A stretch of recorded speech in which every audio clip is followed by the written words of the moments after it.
پارے کی شروعات کا حصہ آپ کے سامنے آج تلاوت کیا گیا ہے۔ سورۃ الکہف کے آخری حصے میں اللہ رب العالمین نے جن باتوں کا تذکرہ کیا ہے اس کو ذرا سا پیچھے سے آپ کے سامنے سیاق و سباق کو جوڑتے ہوئے حضرت موسیٰ علیہ السلام نے اپنے ساتھ جو جوان چل رہا تھا، یوشع بن نون کا نام کہا گیا ہے، ان سے کہا کہ ہم چلتے رہیں گے اور جہاں پہ دو سمندر ملتا ہے وہاں پہ جا کر کے ہماری منزل ہوگی، یا پھر ہم چلتے ہی رہیں گے اگر منزل نہیں آئے گی تو۔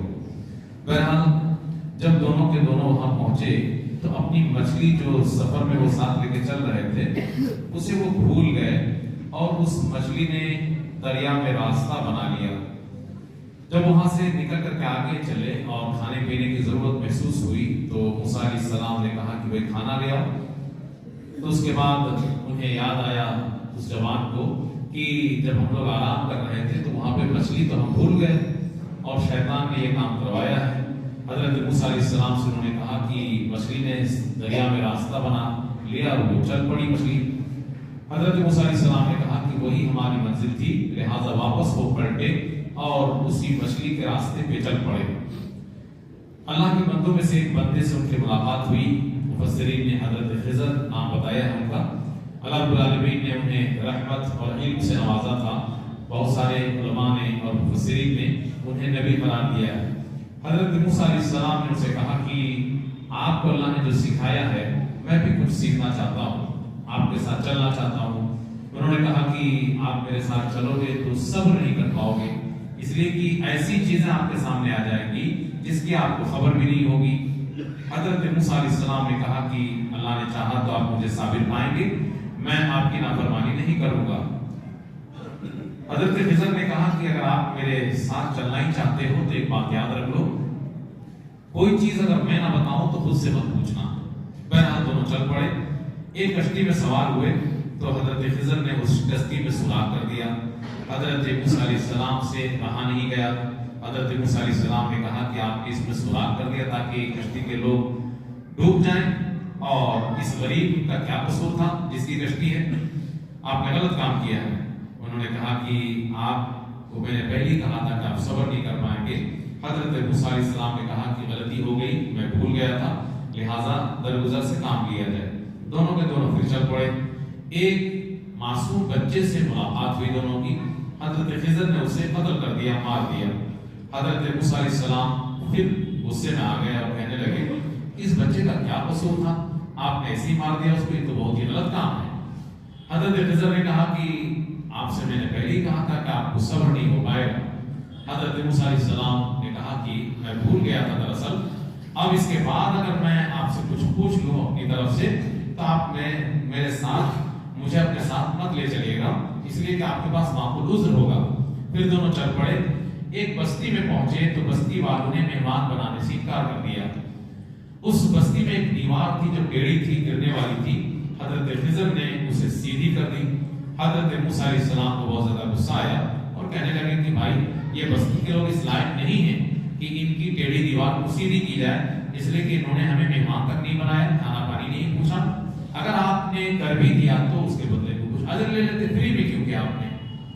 حضرت خضر نے کہا کہ یہی سے میرا راستہ اور تمہارا راستہ الگ ہے، لیکن جن باتوں پہ تمہیں صبر نہیں آیا میں اس کی وجہ بتا دینا مناسب سمجھتا ہوں۔ کشتی میں نے سوراخ اس لیے کیا کہ غریب لوگوں کی وہ کشتی ہے، سمندر میں وہ لوگ کشتیاں چلا کر کے ہی اپنا گزر بسر کرتے ہیں، میں نے اس میں سوراخ کر کے اسے عیبدار بنا دیا، اس لیے کہ پیچھے ایک بادشاہ رہتا ہے جو بڑا ظالم ہے، غاصب ہے، وہ اچھی چیز کو لے لیتا ہے، اس اچھی کشتی کو وہ لے لیتا اور اس غریب کی روزی روٹی چھن جاتی، اسی لیے میں نے ایسا کیا۔ اور بچے کو جو قتل کیا ہے دراصل ان کے ماں باپ، اس بچے کا ماں باپ مومن ہے اور یہ بچہ بڑا خطرناک ہے، انہیں پریشان کر ڈالتا اپنی نافرمانی کی وجہ سے اور کفر کی وجہ سے، تو میں نے اسے مار دیا۔ اللہ رب العالمین اس کے بدلے میں کوئی اچھا اور بہتر بچہ انہیں عنایت کر دے گا۔ اور یہ جو دیوار کا مسئلہ تھا، دراصل اس دیوار کے نیچے دو یتیم غلام بچے کا خزانہ چھپا ہوا ہے۔ اب وقت سے پہلے اگر یہ دیوار گر جاتی تو خزانہ لوگ لوٹ لیتے، اور ان دونوں یتیم بچے کا باپ بہت ہی نیک اور صالح انسان تھا۔ میں نے سیدھی کر دی، جب تک یہ دیوار گرے گی تب تک وہ جوان ہو چکے ہوں گے اور اس کے بعد اپنا خزانہ نکال لیں گے۔ اور یہ سب میں نے اپنے من سے نہیں کیا، یہ اللہ رب العالمین کا حکم تھا، اللہ کی اجازت سے میں نے سب کیا ہے، جس پہ آپ کو صبر نہیں ہو پائے۔ اللہ رب العالمین نے کہا کہ لوگ آپ سے اے نبی ذوالقرنین کے بارے میں پوچھتے ہیں، تو آپ بتا دیجئے کہ میں ذوالقرنین کی خبر آپ کو بتا دیتا ہوں۔ اللہ رب العالمین نے انہیں زمین پہ بڑی طاقت و قوت عطا فرمائی تھی اور مختلف قسم کے وسائل ان کے لیے فراہم کیا تھا اللہ نے۔ چنانچہ وہ سفر پہ نکلے اور چلتے رہے یہاں تک کہ سورج جہاں ڈوبتا وہاں پہنچے تو دیکھا کہ ایک کیچڑ اور دلدل میں سورج ڈوب رہا ہے، کیچڑ کے چشمے میں۔ وہاں پہ کچھ لوگوں سے ملاقات ہوئی تو انہوں نے حضرت اللہ رب العالمین نے کہا کہ وہ لوگ ایسے تھے کہ ان کے بارے میں ہم نے حضرت ذوالقرنین کو اختیار دے دیا کہ چاہو تو ان کو عذاب میں مبتلا کر دو اور چاہے تو ان کے ساتھ اچھا سلوک کرو۔ تو حضرت ذوالقرنین نے کہا کہ اللہ ان میں سے جو ظلم کے راستے کو اختیار کرتا ہو وہ اسی پہ چلتا رہے گا، اسے تو میں ضرور عذاب دوں گا، سزا دوں گا، اور پھر تیرے پاس یہ پلٹ کے جائیں گے تو تو بھی عذاب دے گا، اور جو ایمان لائیں گے اعمال صالحہ کو انجام دیں گے تو ان کے لیے بہتر بدلہ ہوگا، اور اس کے بعد پھر وہ سفر پہ چل پڑے۔ حضرت ذوالقرنین سفر کرتے کرتے اس جگہ پہنچ گئے جہاں پہ سورج نکلتا ہے۔ وہاں پہ ایسے لوگوں سے ملاقات ہوئی جو بے لباس رہتے تھے۔ اللہ رب العالمین نے اس کے بعد کہا کہ پھر وہاں سے حضرت ذوالقرنین چل پڑے اپنے سفر میں۔ چلتے دو پہاڑ کے بیچ میں ایک ایسے علاقے میں پہنچے کہ وہاں پہ ایسے لوگ تھے جو صحیح سے ایک دوسرے کی زبان نہیں سمجھ رہے تھے۔ حضرت ذوالقرنین کو ان کی زبان نہیں سمجھ میں آ رہی تھی وہ کیا کہتے ہیں، بہرحال اشارے سے بات ہوئی ہوگی۔ ان لوگوں نے کہا کہ ذوالقرنین، یاجوج اور ماجوج یہ دو قوم ہے جو زمین پہ فساد برپا کی رہتی ہے اور ہم سب کا جینا دو بھر کر دیا ہے، آپ کے لیے ہم خرچے برچے کا انتظام کر دیتے ہیں، کوئی راستہ ہمارا درمیان ایسا بنا دو کہ ان سے ہم بچ سکیں۔ یہ بات یاجوج اور ماجوج دو قوم ہیں اور انسانی نسل ہی میں سے ہیں یہ، اور قیامت کے قریب ان کا خروج قیامت کی ایک بڑی نشانی کے طور پہ ظاہر ہوگی۔ بہرحال حضرت ذوالقرنین نے کہا کہ اللہ رب العالمین نے مجھے جو طاقت و قوت دے رکھی ہے وہ بہت ہے، بس تم لوگ میری مدد کرو، میرا ہیلپ کرو، آ کر کے ساتھ دو تم لوگ، میں تمہارے اور ان کے بیچ میں ایک مضبوط حجاب یا دیوار یا پردہ کھڑا کر دوں گا۔ ایسا کرو کہ لوہے کی چادریں لا کر کے مجھے دو اور میں دونوں پہاڑی کے بیچ میں جو خالی جگہ ہے اس میں ان لوہے کی چادروں کو لگا کر کے دیوار کی شکل دوں گا، اور اس کے بعد پھر اس میں آگ جلاؤں گا۔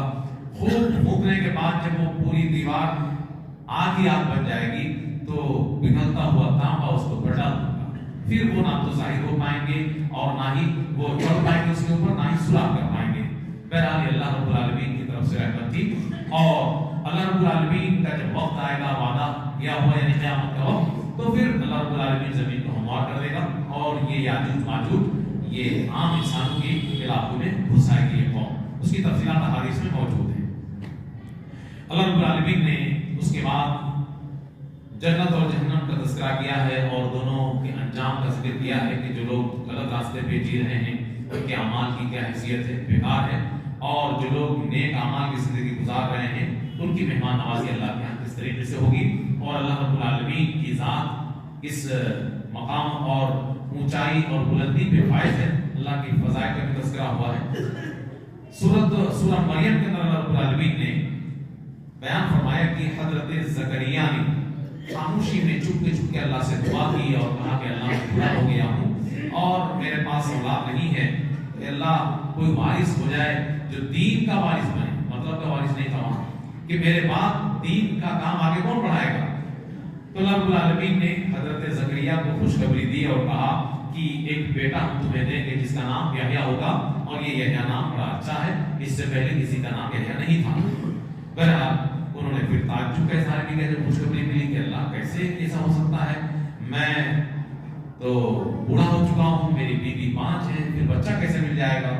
تو اللہ رب العالمین نے کہا کہ ایسے ہی ہوگا، اللہ کے لیے یہ بالکل آسان ہے، اور تم کو بھی تو پیدا کیا تھا، تم پوچھتے ہی نہیں۔ اللہ رب العالمین سے پھر انہوں نے کہا کہ اللہ کوئی نشانی بنا دے تاکہ جب وہ اولاد ملے گی تو مجھے محسوس ہو جائے کہ اولاد ملنے والی ہے۔ تو اللہ رب العالمین نے کہا کہ نشانی یہ ہوگی کہ تم صحیح اور تندرست ہوگے لیکن تم بات نہیں کر پاؤ گے لوگوں سے، 3 دن تک ایسا ہی رہے گا۔